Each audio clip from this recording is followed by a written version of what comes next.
வணக்கம். இந்த நியூஸ் 18 தமிழ்நாடு செய்திகளை வழங்குவதற்காக நான் ஷமீனா. முதலில் தலைப்புச் செய்திகள்.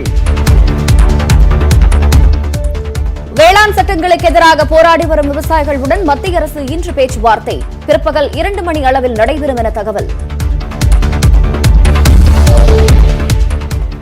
ரஜினி உடல்நலத்தில் கவனம் செலுத்தி நீண்ட ஆயுளுடன் வாழ வேண்டும். அதிமுக, திமுக உள்ளிட்ட பல்வேறு கட்சியினரும் அறிவுறுத்தல். ஏமாற்றம் அளிப்பதாக பாஜக கருத்து.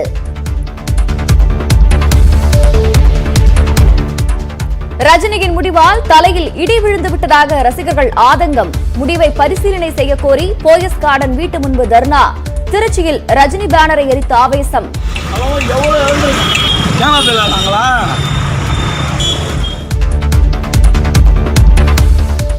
பொங்கல் பரிசு திட்டத்தை தடுக்க திமுக முயற்சிப்பதாக முதலமைச்சர் பழனிசாமி குற்றச்சாட்டு. மக்கள் பணத்தை நியாயமாக வழங்க வேண்டும் என ஸ்டாலின் வலியுறுத்தல். பிரிட்டனில் இருந்து வந்த சென்னை இளைஞர் உட்பட 6 பேருக்கு உருமாறிய கொரோனா பாதிப்பு. தொடர்பில் இருந்தவர்களை கண்காணிக்க மத்திய அரசு அறிவுறுத்தல். 7 வயது சிறுமியை பாலியல் வன்கொடுமை செய்து கொன்றவருக்கு இரட்டை மரண தண்டனை. புதுக்கோட்டை மகிழா நீதிமன்றம் அதிரடி தீர்ப்பு. பாக்ஸிங் டே டெஸ்ட் கிரிக்கெட் போட்டியில் இந்திய அணி அபார வெற்றி. 8 விக்கெட்டுகள் வித்தியாசத்தில் ஆஸ்திரேலியாவை வீழ்த்தியது. Oh, what a shot. Needed. And he pulls one and there's a fumble and they'll get that single. Yes. 3வது டெஸ்ட் போட்டியில் தமிழக வீரர் நடராஜன் இடம்பெற வாய்ப்பு. சீனாவிற்கு எதிராக ஒத்த கருத்துக்களை கொண்ட நாடுகளை ஒருங்கிணைக்க திட்டம். அமெரிக்க அதிபராக தேர்ந்தெடுக்கப்பட்டிருக்கும் ஜோ பைடன் அறிவிப்பு.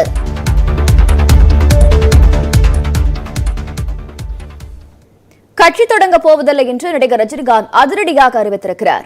எனக்கு கட்சியும் வேணா, ஒரு கொடியும் வேணா, அந்த டாங்கு டக்கர டக்கர டக்கர டக்கர டக்கரடா.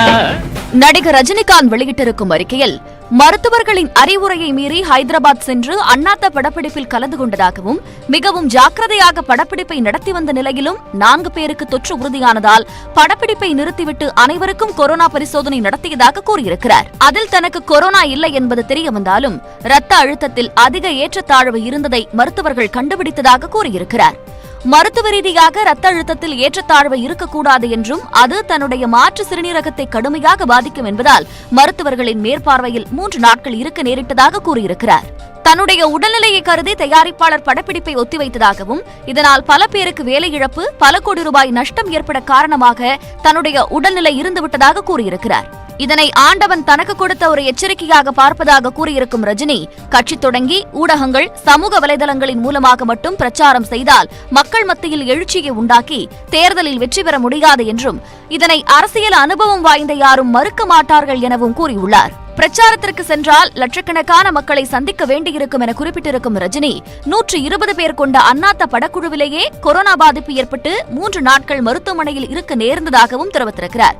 தற்போது இந்த கொரோனா உருமாறி புது வடிவம் பெற்று 2வது அலையாக வந்து கொண்டிருப்பதாகவும் தடுப்பூசி வந்தால் கூட நோய் எதிர்ப்பு சக்தியை குறைக்கும் மருந்துகளை சாப்பிடும் தனக்கு பரப்புரையின் போது உடல்நிலையில் பாதிப்பு ஏற்பட்டால் தன்னை நம்பி அரசியல் பயணம் மேற்கொண்டவர்கள் சிக்கல்களை எதிர்கொண்டு பல துன்பங்களை சந்திக்க நேரிடும் என ரஜினி குறிப்பிட்டிருக்கிறார். என் உயிர் போனாலும் பரவாயில்லை, நான் கொடுத்த வாக்கை தவற மாட்டேன். நான் அரசியலுக்கு வருவேன் என்று சொல்லிவிட்டு இப்போது அரசியலுக்கு வரவில்லை என்று சொன்னால் 4 பேர் 4 விதமாக பேசுவார்கள் என்பதற்காக தன்னை நம்பி வருவோர்களை பலிகடா ஆக்க விரும்பவில்லை. எனவே கட்சி ஆரம்பித்து அரசியலுக்கு வர முடியவில்லை என்பதை மிகுந்த வருத்தத்துடன் தெரிவித்துக் கொள்வதாக கூறியிருக்கும் ரஜினி, இதனை அறிவிக்கும் போது ஏற்பட்ட வலி தனக்கு மட்டும்தான் தெரியும் என குறிப்பிட்டிருக்கிறார். இந்த முடிவு ரஜினி மக்கள் மன்றத்தினருக்கும் கட்சி தொடங்குவேன் என எதிர்பார்த்த ரசிகர்களுக்கும் மக்களுக்கும் ஏமாற்றத்தை அளிக்கும் என்று கூறியிருக்கும் ரஜினிகாந்த் அதற்காக மன்னிப்பும் கோரியிருக்கிறார். மக்கள் மன்றத்தினர் கடந்த 3 ஆண்டுகளாக தன்னுடைய சொல்லுக்கு கட்டுப்பட்டு ஒழுக்கத்துடனும் நேர்மையுடனும் கொரோனா காலத்திலும் தொடர்ந்து மக்களுக்கு சேவையாற்றியது வீண் போகாது.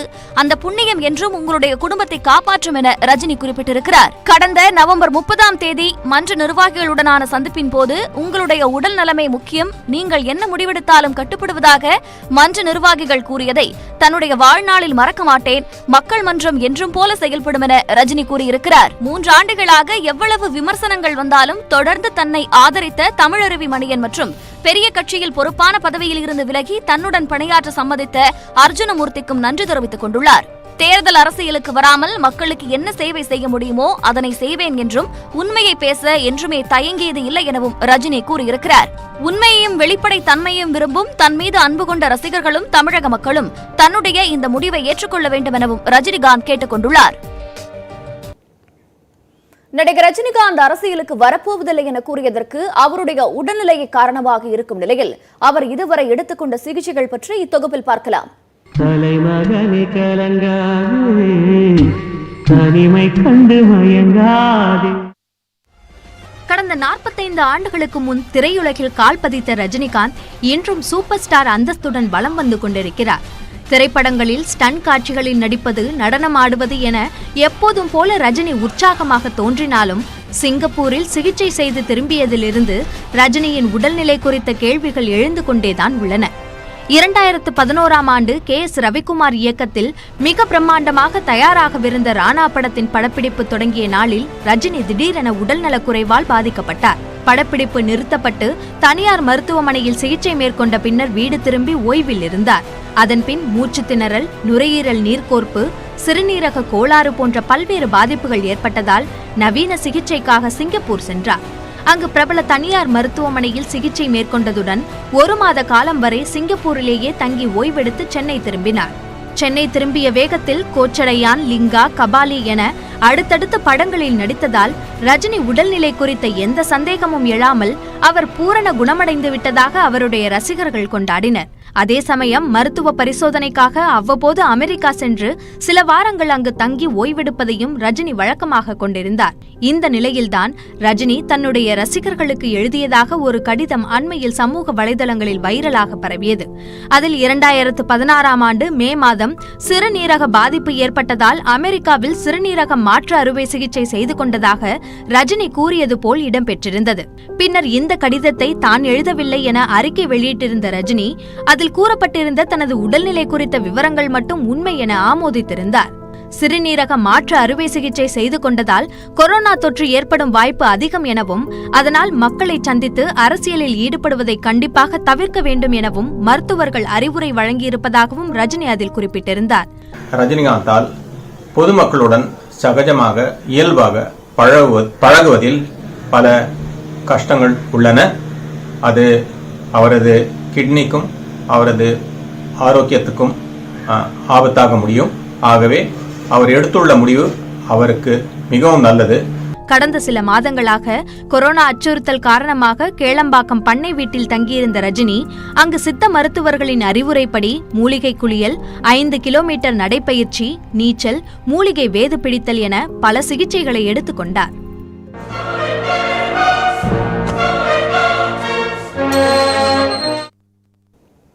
நடிகர் ரஜினி அரசியலுக்கு வரப்போவதில்லை என அறிவித்திருக்கும் நிலையில் அரசியல் கட்சித் தலைவர்கள், மூத்த பத்திரிகையாளர்கள் தெரிவித்திருக்கும் கருத்துக்களை பார்க்கலாம். ரஜினி நீண்ட ஆயுளுடன் கலை உலகிற்கு படைப்புகளை தர வேண்டும் என கூறியிருக்கும் அமைச்சர் ஜெயக்குமார், எதிர்காலத்தில் அவர் ஆதரவு கொடுத்தால் அதிமுகவிற்குத்தான் ஆதரவு கொடுப்பார் என்றும் கூறியிருக்கிறார். 17 வருஷம் மத்தியிலிருந்து தமிழ்நாட்டை சீரழித்தார்கள். மத்திய அரசுக்கு அடிமை சாசனம் எழுதி கொடுத்து தமிழனுடைய உரிமையெல்லாம் பறிக்கப்பட்டது, தமிழர் அழிக்கப்பட்டது. அது எல்லோருக்கும் தெரியும். அருமை சகோதரர் நடிகர் ரஜினிகாந்த் கூட தெரியும். ஸோ அவங்க ஆட்சியில் திரைப்படத்துறை எந்த அளவுக்கு அதிகமான அளவுக்கு பாதிக்கப்பட்டது அருமை சகோதரர் நடிகர் ரஜினிகாந்த் நிச்சயமாக தெரியும். ஸோ அப்படி இருக்கும்போது அவர்களுக்கெல்லாம் நிச்சயமாக எந்த ஆதரவும் அவர் கொடுக்க மாட்டார்.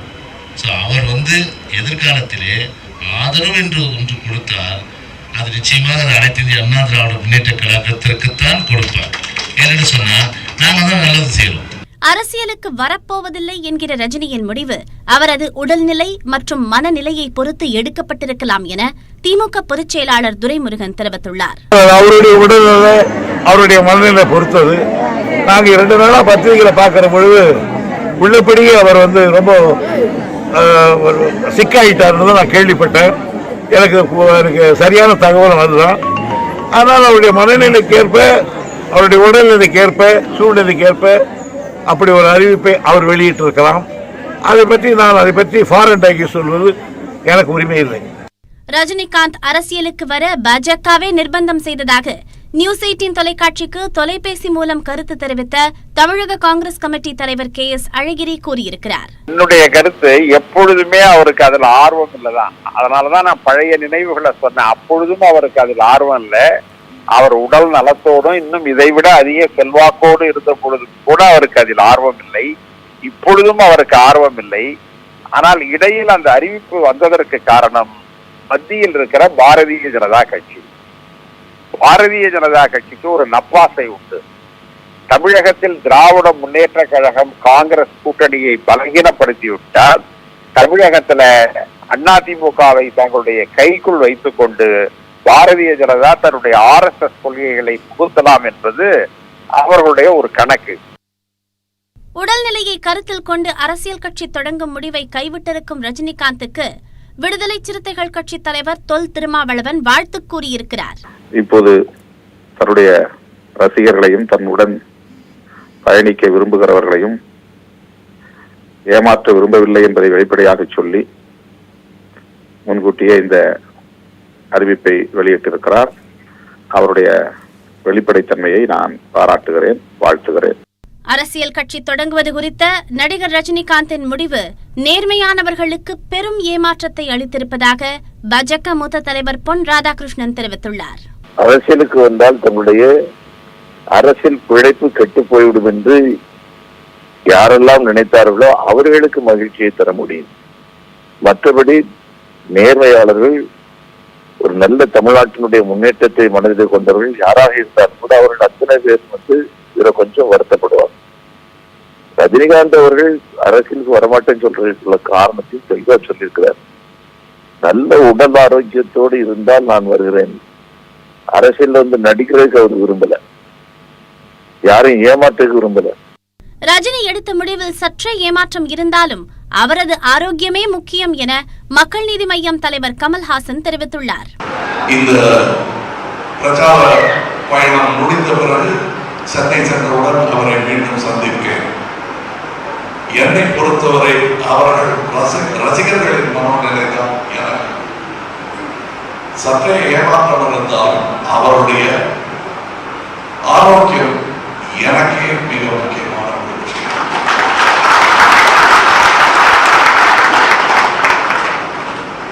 இந்த சமீபத்திய அரசியல் மாற்றங்களுக்காக சொல்லும் வார்த்தை அல்ல, இது 44 வருட நட்பின் பிரதிபலிப்பு.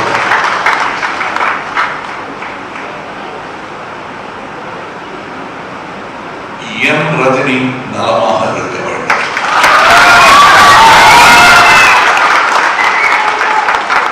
எங்கிருந்தாலும் நலமாக வாழ வேண்டும்.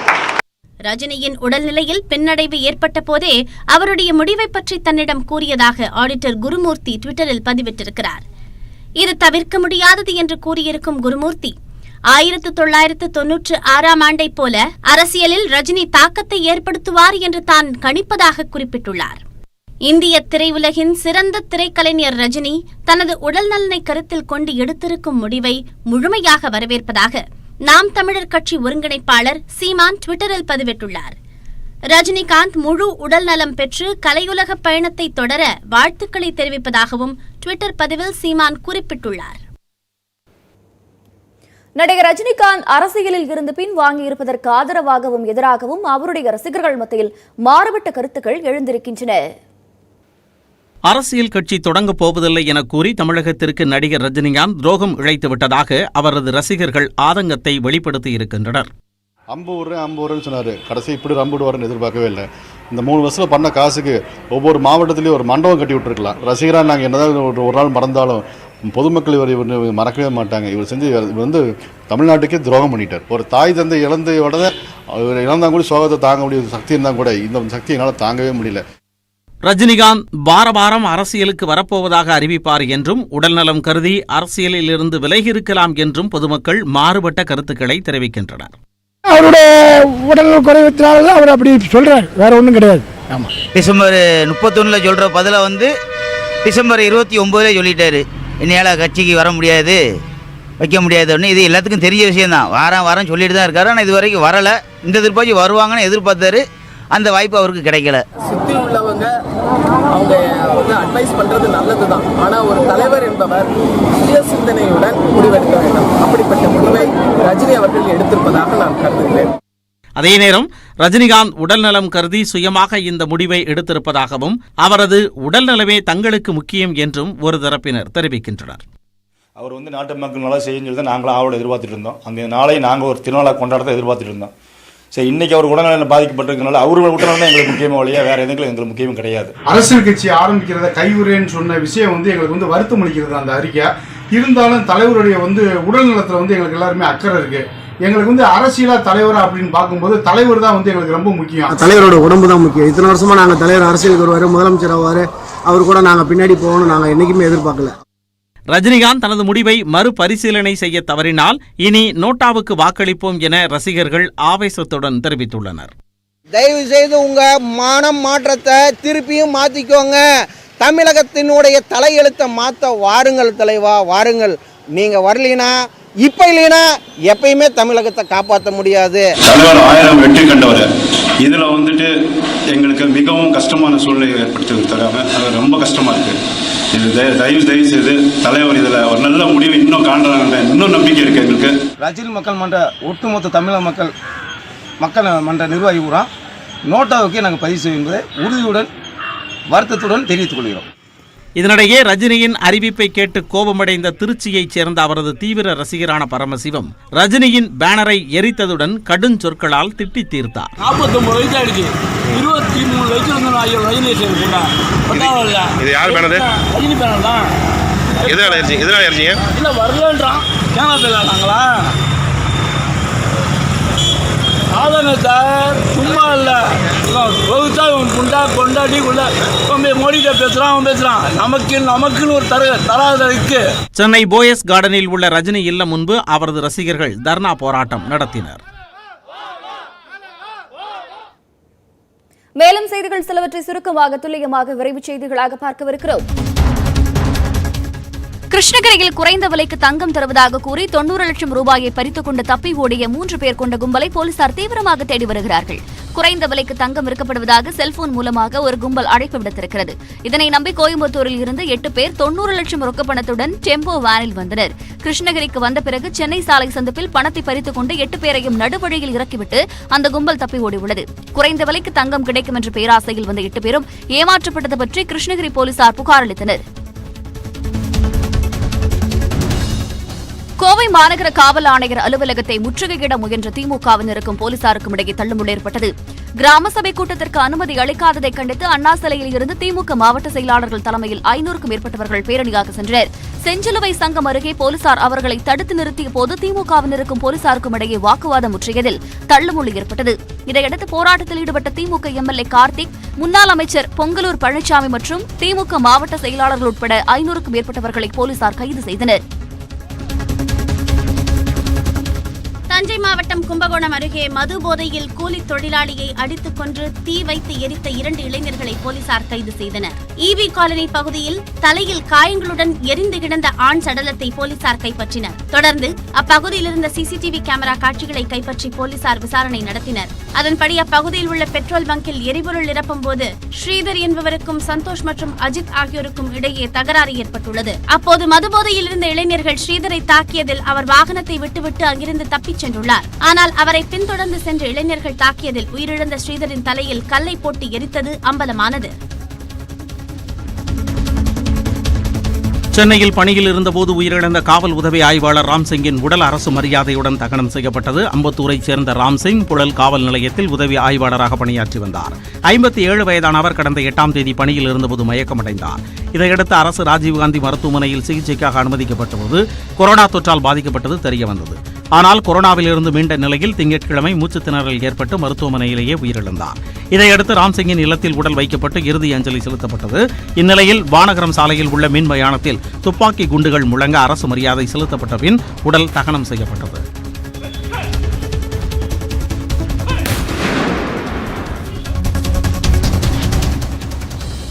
சீனாவுடனான எல்லை பிரச்சினை தொடரும் சூழலில் ரஃபேல் விமானங்களை கொண்டு இந்தியாவும் பிரான்சும் போர் பயிற்சியில் ஈடுபட உள்ளதாக தகவல் வெளியாகியுள்ளது.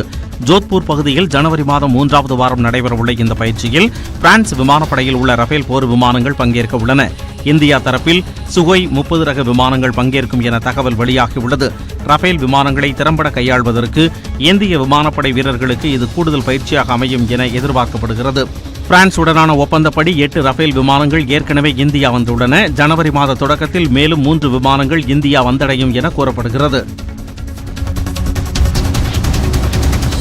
விஸ்டாடோம் என்ற வகை ரயில் பெட்டிகள் மணிக்கு 180 கிலோமீட்டர் வேகத்தில் இயக்கி வெற்றிகரமாக சோதிக்கப்பட்டதாக மத்திய அமைச்சர் பியூஷ் கோயல் அறிவித்துள்ளார். விமானங்களில் இருப்பதைப் போலவே இருக்கைகள் இந்த வகை பெட்டிகளில் வடிவமைக்கப்பட்டுள்ளன.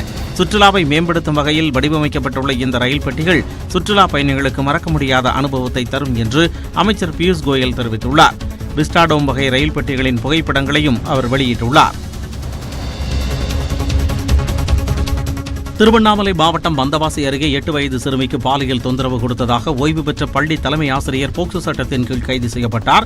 தேசூர் பகுதியைச் சேர்ந்த ஓய்வு பெற்ற பள்ளி தலைமை ஆசிரியர் ஏழுமலை என்பவர் அதே பகுதியைச் சேர்ந்த 8 வயது சிறுமிக்கு பாலியல் தொந்தரவு கொடுத்ததாக கூறப்படுகிறது. இது தொடர்பாக சிறுமியின் பெற்றோர் வந்தவாசி மகளிர் காவல் நிலையத்தில் புகார் அளித்தனர். இதனைத் தொடர்ந்து முதியவர் ஏழுமலையை போக்சோ சட்டத்தின் கீழ் கைது செய்த போலீசார் நீதிமன்றத்தில் ஆஜர்படுத்தி சிறையில் அடைத்தனர். கொரோனா தடுப்பூசி விநியோகம் தொடர்பான 2 நாள் ஒத்திகை வெற்றிகரமாக நிறைவடைந்திருப்பதாக மத்திய சுகாதாரத்துறை தெரிவித்துள்ளது. ஆந்திர பிரதேசம், பஞ்சாப், குஜராத் மற்றும் அசாமில் தடுப்பூசி போடுவதற்கான ஒத்திகை நடத்தப்பட்டன. மருந்துகளை ஒரு இடத்திலிருந்து மற்றொரு இடத்திற்கு மாற்றுவது உள்ளிட்ட அம்சங்கள் ஆராயப்பட்டன. கோவின் என்ற செயலின் மூலமாக மருந்து யாருக்கு முதலில் தேவைப்படுகிறது என்ற விவரங்கள் சரிபார்க்கப்பட்டு எவ்வாறு முன்னுரிமை அளித்து வழங்குவது உள்ளிட்ட அம்சங்களும் ஒத்திகை நிகழ்ச்சியில் மேற்கொள்ளப்பட்டன. சிறு சிறு கோளாறுகள் இருந்தபோதும் அவை உடனடியாக சரி செய்யப்பட்டதாகவும் சுகாதாரத்துறை தெரிவித்துள்ளது. வேளாண் சட்டங்களுக்கு எதிராக போராடி வரும் விவசாயிகளுடன் மத்திய அரசு இன்று பேச்சுவார்த்தை நடத்தவுள்ளது. வேளாண் சட்டங்களை திரும்பப் பெற வலியுறுத்தி டெல்லி எல்லைகளை விவசாயிகள் கடந்த 5 வாரங்களாக முற்றுகையிட்டுள்ள நிலையில் இந்த போராட்டத்தை முடிவுக்கு கொண்டு வரும் விதமாக விவசாயிகளை பேச்சுவார்த்தைக்கு வரும்படி அழைப்பு விடுக்கப்பட்டிருக்கிறது. அதன்படி இன்று மதியம் 2 மணி அளவில் விவசாய சங்கங்களின் பிரதிநிதிகளுடன் மத்திய அரசு பேச்சுவார்த்தை நடத்தவுள்ளது. இதில் விவாதிக்கப்பட வேண்டிய முக்கிய அம்சங்கள் தொடர்பாக மத்திய வேளாண் துறை அமைச்சர் நரேந்திர சிங் தோமர், பியூஷ் கோயல் ஆகியோர் உள்துறை அமைச்சர் அமித்ஷாவை நேற்று மாலை சந்தித்து ஆலோசனை மேற்கொண்டனர். நாட்டின் உட்கட்டமைப்பு வசதிகளின் வளர்ச்சி என்பது அரசியலுக்கு அப்பாற்பட்டு இருக்க வேண்டும் என பிரதமர் மோடி கூறியுள்ளார். உத்தரப்பிரதேச மாநிலம் பாபூர் முதல் நியூ குர்ஜா இடையேயான பிரத்யேக வழித்தட சரக்கு போக்குவரத்து ரயிலின் முதல் ரயிலை பிரதமர் மோடி கொடியசைத்து தொடங்கி வைத்தார். அப்போது பேசிய அவர், இந்த திட்டம் கடந்த 2006ஆம் ஆண்டில் ஒப்புதல் அளிக்கப்பட்டு கிடப்பில் போடப்பட்டதாக காங்கிரஸ் மீது புகார் தெரிவித்தார். சரக்கு போக்குவரத்திற்கென தனி வழித்தடம் இருப்பதால் பயணிகள் ரயில் சேவையும் தாமதமின்றி இயங்கும் என்றும் பிரதமர் மோடி கூறியுள்ளார். கள்ளக்குறிச்சி மாவட்டம் உளுந்தூர்பேட்டை அருகே அதிகாரிகள் உரிய நடவடிக்கை எடுக்காததால் பொதுமக்களை கால்வாயை தூர்வாரி நீர்வரத்திற்கு வழிவகுத்தனர். மாரனோடை கிராமத்தில் பொதுப்பணித்துறைக்கு சொந்தமான பெரிய ஏரியை நம்பி 300 ஏக்கர் பரப்பளவில் விவசாயம் செய்யப்பட்டது. கால்வாயை முறையாக தூர்வாராததால் தண்ணீர் வரத்து இன்றி விளைநிலங்கள் பாதிக்கப்பட்டன. இது தொடர்பாக திருநாவலூர் ஒன்றிய வட்டார அலுவலருக்கு பலமுறை மனு அளித்தும் அதிகாரிகள் எந்த ஒரு நடவடிக்கையும் எடுக்கவில்லை என விவசாயிகள் குற்றம் சாட்டியுள்ளனர். இதனால் விரக்தியடைந்த கிராம மக்கள் மற்றும் விவசாயிகள் தாங்களாகவே களத்தில் இறங்கி கால்வாயை தூர்வாரினர்.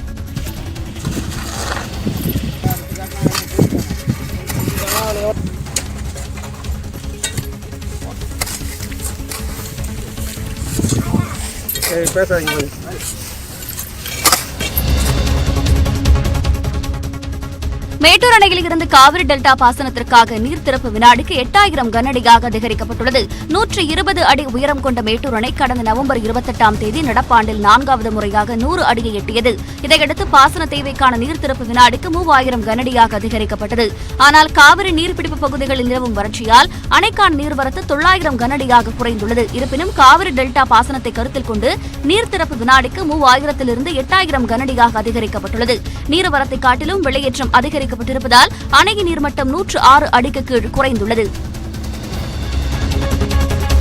கடந்த 18 ஆண்டுகளில் இல்லாத அளவிற்கு நடப்பாண்டில் மட்டும் ஜம்மு காஷ்மீரில் 5100 முறை பாகிஸ்தான் அத்துமீறி தாக்குதல் நடத்தியிருக்கிறது. இது தொடர்பாக பேசியிருக்கும் பாதுகாப்பு படை அதிகாரிகள் நாள் ஒன்றிற்கு சராசரியாக 14 முறை பாகிஸ்தான் அத்துமீறி தாக்குதல் நடத்துவதாக குறிப்பிடுகின்றனர். இந்த தாக்குதலில் பொதுமக்கள் 12 பேர் உட்பட 36 பேர் உயிரிழந்தனர். 130 பேர் காயமடைந்திருக்கிறார்கள். மேலும் அமைதியை சீர்குலைக்கும் நோக்கில் எல்லைக் கட்டுப்பாட்டு பகுதியில் உள்ள கிராம பகுதிகளையே பாகிஸ்தான் குறிவைத்து தாக்குதல் நடத்துவதாகவும் பாதுகாப்பு படை அதிகாரிகள் தெரிவிக்கின்றனர். கட்டாய மதமாற்றத்தை தடுக்கும் புதிய அவசர சட்டத்திற்கு மத்திய பிரதேச அமைச்சரவை ஒப்புதல் அளித்துள்ளது.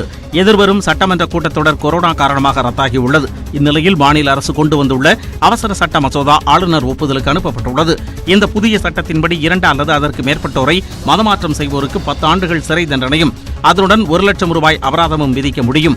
ஏற்கனவே உத்தரப்பிரதேச அரசு இதுபோன்ற சட்டத்தை நிறைவேற்றியுள்ள நிலையில் மத்திய பிரதேசத்திலும் மதமாற்றத்திற்கு எதிராக சட்ட அமலாக்கம் உள்ளது.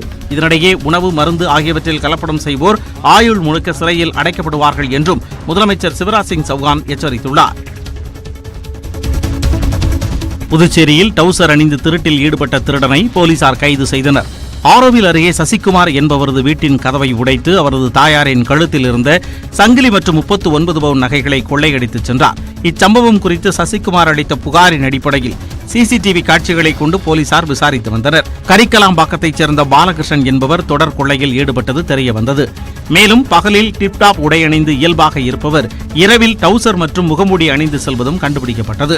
பாலகிருஷ்ணன் மற்றும் அவரது உறவினர்களிடமிருந்து 50 பவுன் நகைகளை பறிமுதல் செய்த போலீசார் அவரை கைது செய்து சிறையில் அடைத்தனர்.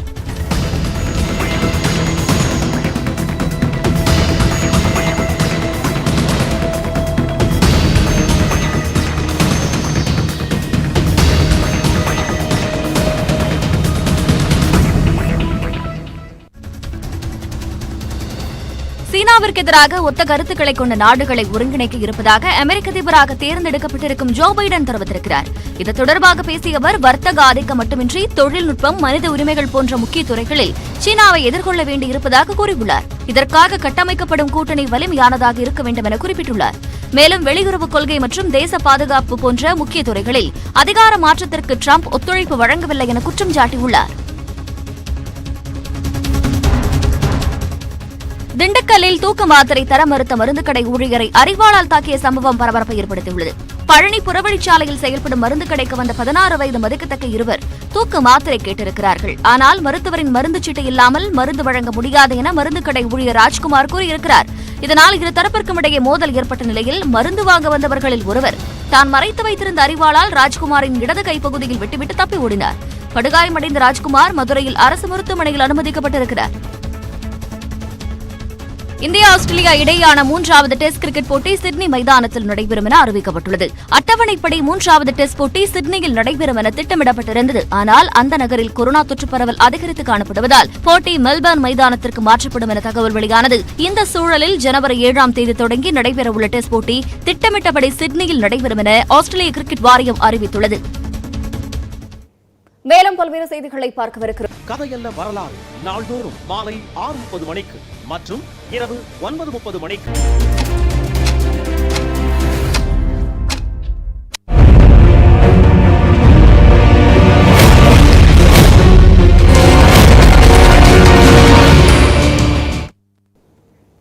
பொய்யான வாக்குறுதிகளை அளித்து கடந்த நாடாளுமன்ற தேர்தலில் திமுக வெற்றி பெற்றுவிட்டதாக முதலமைச்சர் எடப்பாடி பழனிசாமி சாடியுள்ளார். நாமக்கல் மாவட்டத்தில் பரப்புரையை துவங்கிய அவர் மக்களுக்கு நன்மை செய்தால் திமுகவிற்கு பிடிக்காது எனவும் விமர்சித்தார். வெற்றி நடைபோடும் தமிழகம் எனும் தலைப்பில் முதலமைச்சர் எடப்பாடி பழனிசாமி நாமக்கல் மாவட்டத்தில் 2 நாள் பரப்புரை மேற்கொண்டுள்ளார். நாமக்கல் மாவட்ட எல்லையான ஆட்டையாம்பட்டி பிரிவு சாலையில் நாமக்கல் மாவட்ட அதிமுக சார்பில் சிறப்பான வரவேற்பு அளிக்கப்பட்டது. அப்போது பேசிய முதலமைச்சர் ஏழை எளிய மக்கள் பாதிக்கப்பட்டதால் பொங்கல் பரிசாக 2500 ரூபாயை அறிவித்ததாகவும் அதை நிறுத்தவே ஸ்டாலின் பொய்யான பரப்புரையை செய்து வருவதாகவும் குறிப்பிட்டார். கடந்த ஆண்டு 1000 ரூபாய் வழங்கப்பட்ட போது தடுத்து நிறுத்த வேண்டும் என்பதற்காக நீதிமன்றம் சென்றவர் ஸ்டாலின் என்றும் குற்றம் சாட்டினார். கடந்த ஆண்டு குடும்பத்துக்கு 1000 ரூபாய் வழங்கப்பட்டது. அப்பொழுது அதை தடுத்து நிறுத்த வேண்டும் என்பதற்காக நீதிமன்றத்துக்கு சென்ற கட்சி தான் திமுக கட்சி என்பதை நேரத்திலே நினைவுகூர கடமைப்பட்டிருக்கின்றேன். மக்களுக்கு நல்லது செய்து எதுவுமே திராவிட முன்னேற்ற கழகத்துக்கு பிடிக்காது. இதனைத் தொடர்ந்து முதலமைச்சர் பழனிசாமி நாமக்கல்லில் பிரசித்தி பெற்ற ஆஞ்சநேயர் கோவிலில் வழிபாடு செய்தார். முதலைப்பட்டியை அடுத்த அண்ணாநகர் அருந்ததியர் காலனியில் நடந்து சென்று வீடு வீடாக வாக்கு சேகரித்தார். அப்போது வழிநெடுகிலும் ஆரத்தி எடுத்து பெண்கள் வரவேற்றனர். அங்கு ஒருவரது வீட்டில் முதலமைச்சர் பழனிசாமி தேநீர் அருந்தினார். உடன் அமைச்சர்கள் தங்கமணி, சரோஜா, எம்எல்ஏக்கள் சந்திரசேகரன், கேபிபி பாஸ்கர், கட்சி நிர்வாகிகள் இருந்தனர்.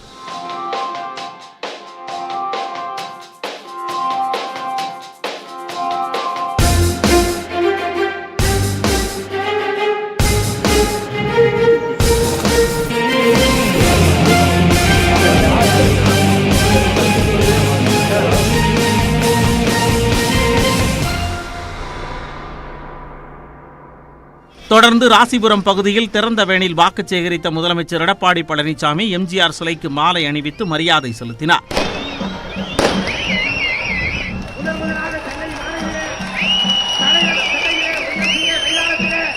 பின்னர் பேசிய அவர், விவசாயிகளை தவறாக பேசும் ஸ்டாலின் மன்னிப்பு கேட்க வேண்டும் என குறிப்பிட்டார். ஸ்டாலினுக்கு தெரியாது, ஏன்னா விவசாயின்னா கோபம் வருது, விவசாயி என்றால் கோபம் வருகின்றது. அண்மையில் ஒரு நிகழ்ச்சியில் பேசிட்ட பொழுது அவர் பேசுகிறார், அதாவது ஊர்ல ரபடி ரபடி ரபடின்னு சொன்னாதான் பெருமை இருக்குமா, ரபடி ரபடின்னு சொல்லலாம். அது போல விவசாயி விவசாயி நான் சொல்லலாம்.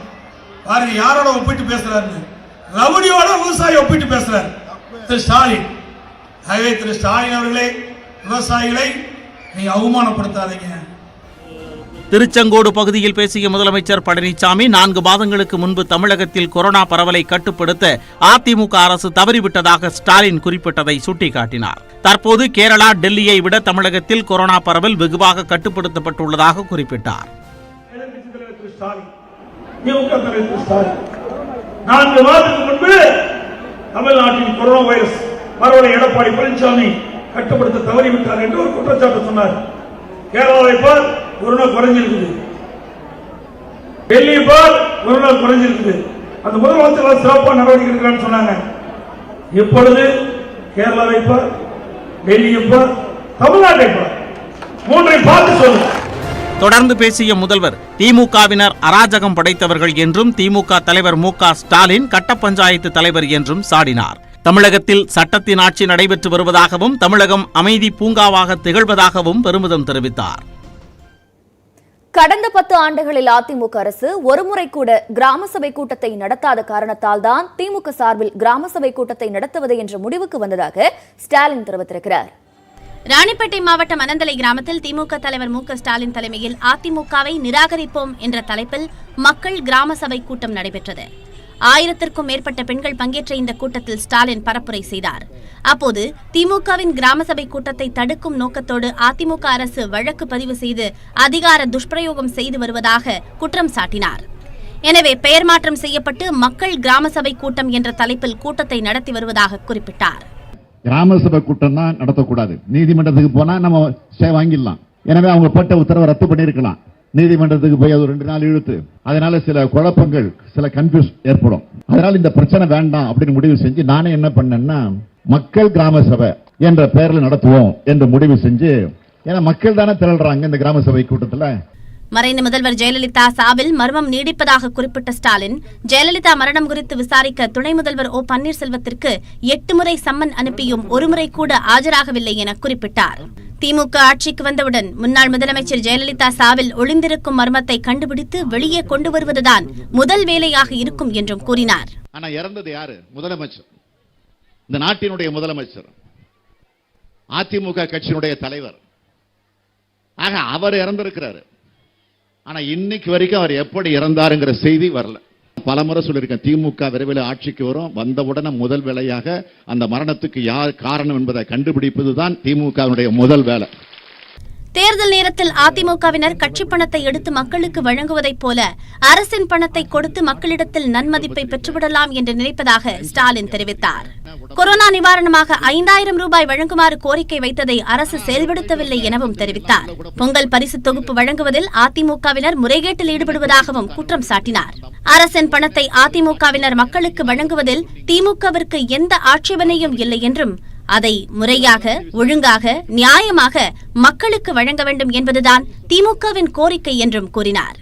அரசாங்கத்தினுடைய பணத்தை எடுத்துக்கிட்டு அதிமுக கட்சி கொடுக்கிற மாதிரி ஒவ்வொரு இடத்துலையும் முதலமைச்சர் படத்தை போட்டுக்கிட்டோம். நான் வேண்டான்னு சொல்லல, அவர் முதலமைச்சர், அவர் படத்தை போட்டுக்கிட்டோம். ஆனா முதலமைச்சர் படத்தை மட்டும் இல்ல, அந்த தொகுதி எம்எல்ஏ படம், மாவட்டத்தினுடைய அமைச்சர் படம், இதெல்லாம் போட்டு அதிமுக காரங்கள்ட்ட கொடுத்து வெறும் அதிமுக காரங்களுக்கா பார்த்து இதை கொடுத்துக்கிட்டு இருக்காங்க. இதனிடையே அதிமுக அரசு கடந்த 10 ஆண்டுகளில் தமிழகத்திற்கு ஈர்த்துள்ள முதலீடுகள் மற்றும் புரிந்துணர்வு ஒப்பந்தங்கள் குறித்து டைம்ஸ் ஆஃப் இந்தியா நாளிதழில் வெளியான செய்தியை சுட்டிக்காட்டி ஸ்டாலின் கடுமையாக விமர்சித்துள்ளார். இதுகுறித்து அவர் வெளியிட்டிருக்கும் அறிக்கையில், அதிமுக கடந்த 10 ஆண்டுகளில் அறிவித்த முதலீடான 1,90,000 கோடியில் பெற்றது வெறும் 9.4% மட்டும்தான் என கூறியிருக்கிறார். இதன் மூலம் கடந்த 10 ஆண்டுகளில் அதிமுக ஆட்சியில் பெற்ற முதலீடுகள் ஆண்டுக்கு 1,800 கோடி ரூபாய்தான் என்பது வெட்ட வெளிச்சமாகிவிட்டது என்றும் தெரிவித்துள்ளார். மேலும் செய்திகள் சிலவற்றை சுருக்கமாக துல்லியமாக விரைவுச் செய்திகளாக பார்க்கவிருக்கிறோம். திருப்பதி ஏழுமலையான் கோவிலில் ஜனவரி மாதத்துக்கான 300 ரூபாய் தரிசன டிக்கெட்டுகள் ஆன்லைனில் புதன்கிழமை வழங்கப்படுகின்றன. கொரோனா தொற்று பரவல் காரணமாக திருமலையில் பக்தர்களை அனுமதிப்பதில் கட்டுப்பாடுகள் விதிக்கப்பட்டுள்ளன. இலவச தரிசன டிக்கெட் மூலம் நாள்தோறும் 10,000 உள்ளூர் பக்தர்கள் அனுமதிக்கப்படுகிறார்கள். மேலும் 300 ரூபாய் சிறப்பு தரிசன டிக்கெட்டுகள் மூலம் 20,000 பேர் அனுமதிக்கப்படுகின்றனர். இதன்படி 4ஆம் தேதி முதல் 31ஆம் தேதி வரையான காலத்திற்கான டிக்கெட்டுகள் ஆன்லைனில் புதன்கிழமை வெளியிடப்படுகின்றன. காலை 9 மணி முதல் இணையதளம் மூலம் டிக்கெட் பெறலாம் என அறிவிக்கப்பட்டுள்ளது. மேலும் 3ஆம் தேதி முதல் நாள்தோறும் 6,000 வெளியூர் பக்தர்களுக்கு இலவச தரிசனம் செய்ய அனுமதி அளிக்கப்பட உள்ளது. திருப்பதி ஏழுமலையான் கோயில் கோபுர அலங்கார விளக்குகளை சிலுவை வடிவில் இருப்பதாக கூறி முகநூலில் பதிவிட்ட நிறுவனத்தில் அதிகாரி மீது வழக்கு பதிவு செய்யப்பட்டுள்ளது. வைகுண்ட ஏகாதசியையொட்டி கோயில் கோபுரத்தை சுற்றி மின் விளக்குகளால் அலங்கரிக்கப்பட்டுள்ளன. ஆனால் பூரண கும்ப கலசம் என கூறி சிலுவை அலங்காரம் செய்யப்பட்டுள்ளதாக தாலபத்ரா நிதி நிறுவனம் தனது முகநூல் பக்கத்தில் பதிவு செய்தது.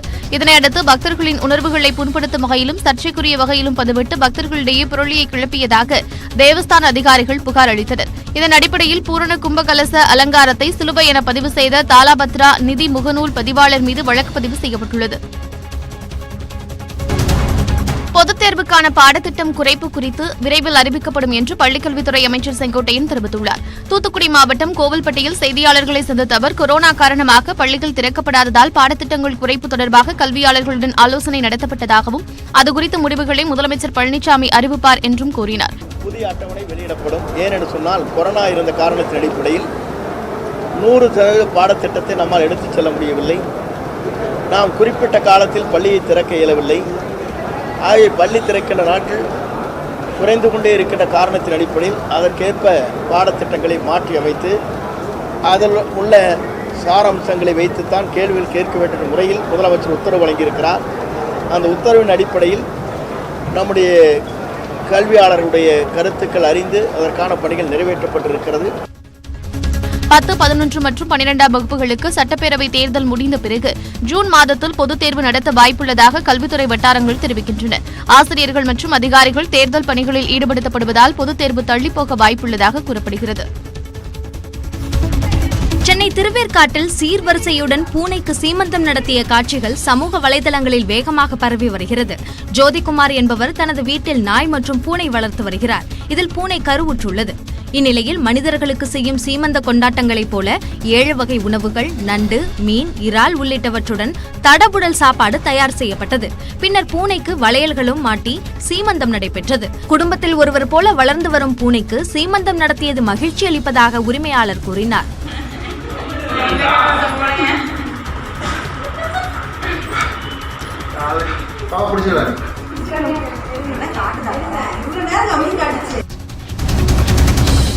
மாஸ்டர் திரைப்படம் ஜனவரி 13ஆம் தேதி திரையரங்குகளில் ரிலீஸ் ஆகும் என படக்குழு அறிவித்துள்ளது. லோகேஷ் கனகராஜ் இயக்கத்தில் நடிகர்கள் விஜய் சேதுபதி நடித்த மாஸ்டர் திரைப்படம் கடந்த ஏப்ரல் மாதம் வெளியாக இருந்தது. ஆனால் கொரோனா பரவலால் படத்தை வெளியிடுவதில் காலதாமதம் ஏற்பட்டது. ஊரடங்கு தளர்வு காரணமாக திரையரங்குகள் திறக்கப்பட்டாலும் 100% ரசிகர்கள் அனுமதிக்கப்பட்ட பிறகே படத்தை வெளியிட தயாரிப்பு நிர்வாகம் முடிவு செய்தது. இது தொடர்பாக முதலமைச்சர் எடப்பாடி பழனிசாமியை நடிகர் விஜய் சந்தித்து பேசினார். இந்த நிலையில் பொங்கலை முன்னிட்டு வரும் 13ஆம் தேதி மாஸ்டர் திரைப்படம் திரையரங்குகளில் ரிலீஸ் ஆகும் என படக்குழு அறிவித்துள்ளது. அந்த வார்த்தை ஒரு மாதிரி மண்டையில் ஓடிட்டே இருக்காங்க.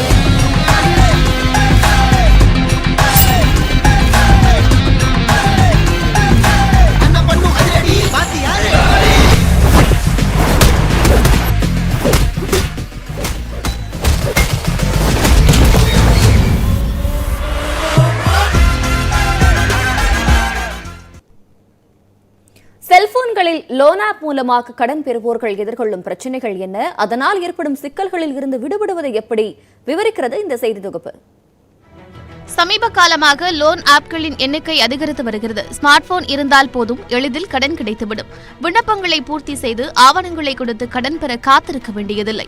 லோன் ஆப் மூலம் வாங்கிய கடனை திருப்பிச் செலுத்த முடியாத சூழ்நிலை ஏற்படும் போதுதான் பிரச்சினைகள் ஆரம்பிக்கின்றன.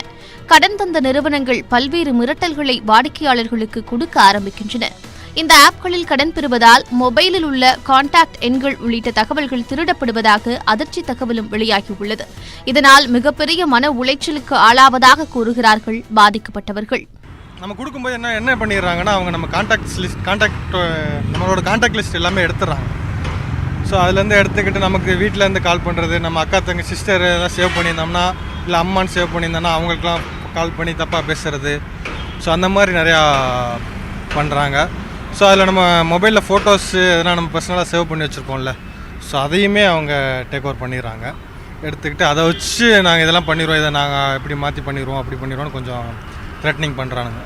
அதுதான் கொஞ்சம் ரொம்ப அதான் ஸ்ட்ரெஸ், ரொம்ப மன உளைச்சலுக்கு உண்டாக்கிடுவாங்க. ஸோ இதுபோன்ற லோன் ஆப்களை நிர்வகிப்போர் ரிசர்வ் வங்கி விதிகளை சற்றும் மதிப்பதில்லை என்ற தகவலும் அதிர்ச்சியை ஏற்படுத்துகிறது. ரிசர்வ் வங்கியின் விதிகளுக்கு உட்பட்டு அங்கீகாரம் பெற்ற வங்கியிலிருந்தோ அல்லது நிதி நிறுவன கணக்கில் இருந்தோ இந்த ஆப்கள் வருவதில்லை. அதேபோல அரசிடம் இருந்து அனுமதியும் பெறுவதில்லை. ஆப்கள் தனியார் ஏஜென்சிகள் மூலமே பணத்தை வசூலிக்கின்றன. ஏஜென்சிகளோ பணத்தை வசூலிக்க பல்வேறு அச்சுறுத்தல்களில் ஈடுபடுகின்றன. அவ்வாறு அவர்கள் மிரட்டினால் பாதிக்கப்படுபவர்கள் தயக்கமில்லாமல் காவல்துறையை அணுக வேண்டும் என தெரிவிக்கின்றனர் வல்லுநர்கள். லோன் ஆப்பை ஸ்மார்ட் போனில் இருந்து நீக்கிவிட்டு சமூக வலைதளத்தில் உங்கள் அக்கவுண்ட் ஹேக் செய்யப்பட்டுள்ளதாக பதிவிடுமாறும் கூறுகிறார் பாதிக்கப்பட்டவர்கள் தரப்பு வழக்கறிஞர். ஸோ முடிஞ்ச வரைக்கும் பார்த்தீங்க அப்படின்னா ஆப் மூலிமா எங்கேயாவது லோன் கிடைக்குது அப்படின்னு பார்த்தீங்கன்னா தயவு செஞ்சு அந்த பண்ணாதீங்க அப்படின்னு சொல்லலாம். இது எல்லாமே ஃபேக் தான். இது ஒரு பேங்கிங் சிஸ்டமோ இல்லை ஃபினான்ஷியல் செக்டர்ஸோ கிடையாது.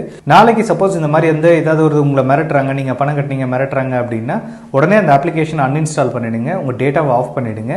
அதே மாதிரி உங்கள் சோஷியல் மீடியாவில் போய் நீங்கள் ஒரு சின்ன போஸ்ட் போட்டுருங்க, இந்த மாதிரி மொபைல் ஹேக்காக இருக்கு, உங்களுக்கு ஏதாவது மெசேஜ் வந்துச்சுன்னா டோன்ட் பிலீவ் தட் அப்படின்னு சொல்லிட்டு பண்ணிடுங்க. தொலைபேசியில் அழைத்து மிரட்டுபவர்கள் நேரில் வர வாய்ப்பில்லை என்பதால் பாதிக்கப்பட்டவர்கள் பயப்பட தேவையில்லை என்றும் வல்லுநர்கள் தெரிவிக்கின்றனர். இருப்பினும் நிம்மதியான வாழ்க்கைக்கு எளிதாக லோன் ஆப்களிலிருந்து கடன் பெறுவதை தவிர்ப்பதே சிறந்தது என்கின்றனர் பாதிக்கப்பட்டவர்கள். நியூஸ் 18 தமிழ்நாடு செய்திகளுக்காக ஒளிப்பதிவாளர் அருணுடன் செய்தியாளர் தமிழரசி. கார்களில் முன் இருக்கையில் அமர்ந்திருக்கும் பயணிகளுக்கு ஏர் பேக்குகளை கட்டாயமாக்க மத்திய அரசு முடிவு செய்திருக்கிறது. விபத்துகளின் போது உயிரிழப்புகளை தடுக்கும் வகையில் கார்களில் பயணிக்கும் போது சீட் பெல்ட்டுகளை அணிவது ஏற்கனவே கட்டாயமாக்கப்பட்டுள்ளது. இந்நிலையில் முன்னிருக்கையில் ஓட்டுநருக்கு அருகில் அமர்ந்திருக்கும் பயணிகளுக்கு ஏர் பேக்குகளை பொருத்துவதை கட்டாயமாக்க மத்திய சாலை போக்குவரத்து மற்றும் நெடுஞ்சாலை அமைச்சகம் முடிவு செய்துள்ளது.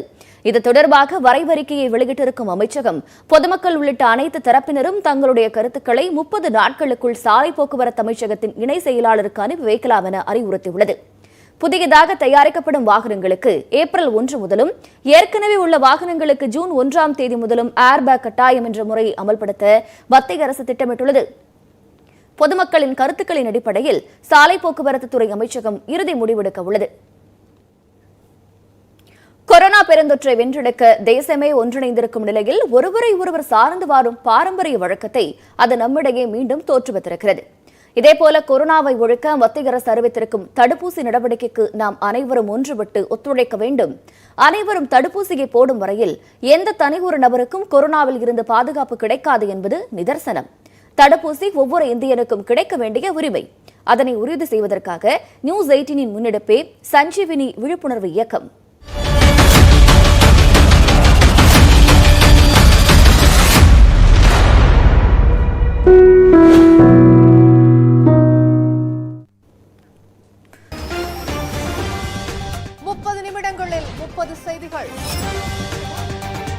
முக்கிய செய்திகளின் முத்தான தொகுப்பு.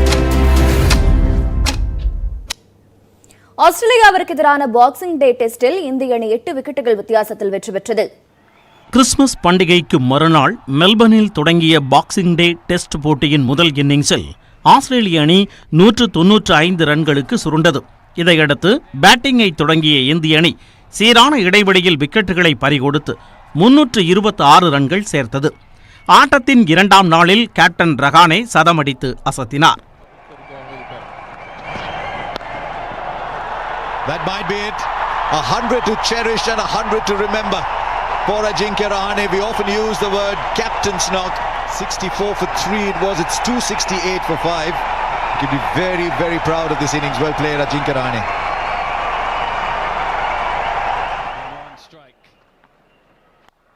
Big heave. Should be taken. Surely not another drop. Yeah, easily. 131 ரன்கள் பின்தங்கிய நிலையில் 2ஆம் இன்னிங்ஸை தொடங்கிய ஆஸ்திரேலிய அணி இந்திய அணியின் வேகப்பந்து வீச்சிற்கு ஈடுகொடுக்க முடியாமல் திணறியது. Joe Burns, Steve Smith, captain Tim Paine, Travis Head ஆகியோர் நிலையான ஆட்டத்தை வெளிப்படுத்த தவறியதால் 3ஆம் நாள் ஆட்ட நேர முடிவில் அந்த அணி 6 விக்கெட்டுகளுக்கு 133 ரன்கள் எடுத்து தடுமாறியது.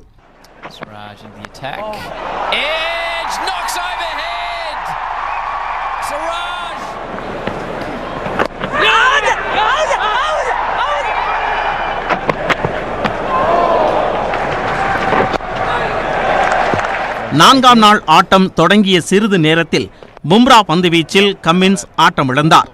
ஆஸ்திரேலிய அணியை சரிவிலிருந்து மீட்க போராடிய கிரீன் 45 ரன்களில் வெளியேறினார். இறுதியில் 200 ரன்களுக்கு ஆல் அவுட் ஆன ஆஸ்திரேலிய அணி 69 ரன்கள் முன்னிலை பெற்றது.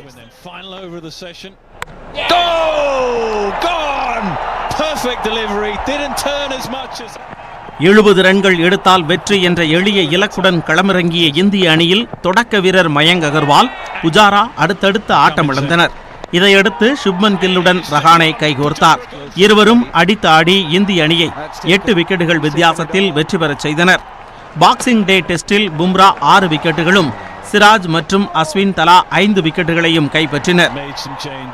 4 போட்டிகள் கொண்ட டெஸ்ட் தொடரில் இரு அணிகளும் தலா ஒரு வெற்றியை பதிவு செய்துள்ளன. ஆட்ட நாயகன் விருதை கேப்டன் ரஹானே தட்டிச் சென்றார். 2018ஆம் ஆண்டு விராட் கோலி தலைமையிலான இந்திய அணி முதல் முறையாக பாக்ஸிங் டே போட்டியில் வெற்றி பெற்றது குறிப்பிடத்தக்கது. பிரிட்டனில் கண்டறியப்பட்டிருக்கும் கொரோனா வைரஸின் புதிய வகை சென்னையை சேர்ந்த இளைஞரிடம் கண்டறியப்பட்டிருக்கிறது. நாடு முழுவதும் உருமாறிய வைரஸ் தொற்றால் பாதிக்கப்பட்ட 6 நபர்களை தனிமைப்படுத்தி சிகிச்சை அளித்து வருவதாக மத்திய சுகாதாரத்துறை தெரிவித்துள்ளது. பிரிட்டனில் உருமாறிய கொரோனா வைரஸ் பரவத் தொடங்கியதும் அந்நாட்டிலிருந்து விமானங்கள் வருவதற்கு மத்திய அரசு தடை விதித்தது. நவம்பர் 25ஆம் தேதி முதல் டிசம்பர் 23ஆம் தேதி வரை பிரிட்டனிலிருந்து திரும்பிய 33,000 நபர்களை தனிமைப்படுத்தி பரிசோதனை மேற்கொள்ளப்பட்டது. அதில் 114 நபர்களுக்கு தொற்று உறுதியான நிலையில் பிரிட்டனில் கண்டறியப்பட்ட புதிய வகை வைரஸ் தானா என்பதை உறுதி செய்வதற்கான வைரஸின் மரபணு வரிசைகளை கண்டறியும் பரிசோதனை கூடங்களுக்கு அவர்களது மாதிரிகள் அனுப்பி வைக்கப்பட்டன. அதன்படி பிரிட்டனிலிருந்து தமிழகம் வந்த 17 நபர்கள் மற்றும் அவர்களுடன் தொடர்பில் இருந்ததன் மூலம் தொற்றால் பாதிக்கப்பட்ட 16 நபர்களின் மாதிரிகள் புனேவில் உள்ள பரிசோதனை கூடத்தில் ஆய்வுக்குட்படுத்தப்பட்டது. பிற மாநிலங்களில் தொற்று உறுதியானவர்களின் இரத்த மாதிரிகள் பெங்களூரு, ஹைதராபாத் நகரங்களில் உள்ள ஆய்வகங்களுக்கு அனுப்பி வைக்கப்பட்டன. இரத்த மாதிரிகளை ஆய்வு செய்ததில் 6 நபர்களுக்கு பிரிட்டனில் பரவி வரும் உருமாறிய கொரோனா வைரஸ் பாதித்திருப்பது உறுதியாகியுள்ளதாக மத்திய சுகாதாரத்துறை தெரிவித்துள்ளது. இவர்களில் 3 நபர்களுக்கு பெங்களூரில் உள்ள ஆய்வகத்திலும், 2 ஹைதராபாத்தில் உள்ள ஆய்வகத்திலும், 1 புனேவில் உள்ள ஆய்வகத்திலும் புதிய வகை தொற்று உறுதி செய்யப்பட்டுள்ளது. 6 நபர்களை தனிமைப்படுத்தப்பட்டுள்ளதுடன் அவர்களுடன் தொடர்பில் இருந்தவர்களை தனிமைப்படுத்தி பரிசோதித்து வருவதாக மத்திய சுகாதாரத்துறை அமைச்சகம் கூறியுள்ளது. சென்னையைச் சேர்ந்த இளைஞருக்கும் உருமாறிய கொரோனா வைரஸ் இருப்பது தெரியவந்துள்ளதாக சுகாதாரத்துறை செயலாளர் ராதாகிருஷ்ணன் தெரிவித்தார். தமிழ்நாட்டை பொறுத்த வரைக்கும் ஒரே ஒரு நபர் இதுவரைக்கும் பாசிட்டிவ் வந்திருக்காருங்கிற தகவலை அண்மையில் சொல்லியிருக்காங்க. இந்த நபர் ஏற்கனவே வந்தவுடன் தனிமைப்படுத்தப்பட்டு டெஸ்ட் பாசிட்டிவ் ஆனவுடன் முதலமைச்சரோட அறிவுரையின்படி தனி விங்கில் தான் தனி அறையில் அவரை மெயின்டைன் பண்ணிட்டு இருக்கோம். அவர்களோட தொடர்புடைய நபர்களுக்கும் டெஸ்ட் எடுத்து அந்த ஃப்ளைட்டில் வரக்கூடிய நபர்களுக்கும் டெஸ்ட் எடுத்து நெகட்டிவ்னு கண்டுபிடித்திருக்கோம். ட்ரீட்மெண்ட் கிங் சென்னையை சார்ந்தவர் கிங் இன்ஸ்டிடியூட்டில் அவருக்கு தனி அறை போட்டு ட்ரீட்மெண்ட் பண்ணுறோம். தற்போது சென்னை நபரின் மாதிரி முடிவு மட்டும் வெளியாகி இருப்பதாகவும் மற்ற நபர்களுக்கு என்ன விதமான வைரஸ் தொற்று என பின்னர் தெரியவரும் என்றும் அவர் கூறினார். பிரிட்டனிலிருந்து தமிழகம் வந்தவர்களை வீடுகளில் தனிமைப்படுத்தி கண்காணித்து வருவதாகவும் அவர்களுக்கு தொற்று உறுதியாகும் பட்சத்தில் மருத்துவமனைகளில் தனி வார்டுகளில் சிகிச்சை அளிக்கப்படுவதாகவும் ராதாகிருஷ்ணன் தெரிவித்தார். உருமாறிய வைரஸால் பாதிக்கப்பட்டவர்களுக்கு என பிரத்யேக சிகிச்சைகளை மத்திய சுகாதாரத்துறை அமைச்சகம் பரிந்துரைக்கவில்லை என்றும் அவர் விளக்கமளித்தார். தமிழகத்தில் சட்டப்பேரவைத் தேர்தல் நெருங்கி வரும் நிலையில் கோவையில் அரசியல் கட்சிகளின் தலைவர்கள் சின்னங்கள் பொறித்த ஐம்பொன் மோதிரங்கள் தயாரிக்கும் பணிகள் மும்முரமாக நடைபெற்று வருகின்றன. தமிழக சட்டப்பேரவைத் தேர்தலுக்கு இன்னும் 4 மாதங்களே உள்ள நிலையில் திமுக, அதிமுக உள்ளிட்ட பல்வேறு கட்சிகள் சூறாவளி பிரச்சாரத்தில் ஈடுபட்டு வருகின்றன. பிரச்சாரத்திற்கு வரும் சாதாரண தொண்டர்கள் முதல் உயர்மட்ட தலைவர்கள் வரை தங்களின் கட்சி சின்னம், தலைவர்கள் உருவம் பொறித்த மோதிரம், ஆடைகளை அணிந்து பொதுமக்களிடம் வாக்கு சேகரிப்பது வழக்கம். இதற்காக கோவை ஈச்சனாரி பகுதியில் உள்ள சர்வம் மெட்டல் நிறுவனத்தில் ஐம்பொன்னாலான அரசியல் கட்சிகளின் தலைவர்கள் பொறித்த மோதிரங்கள் தயாரிக்கும் பணிகள் மும்முரமாக நடைபெற்று வருகின்றன.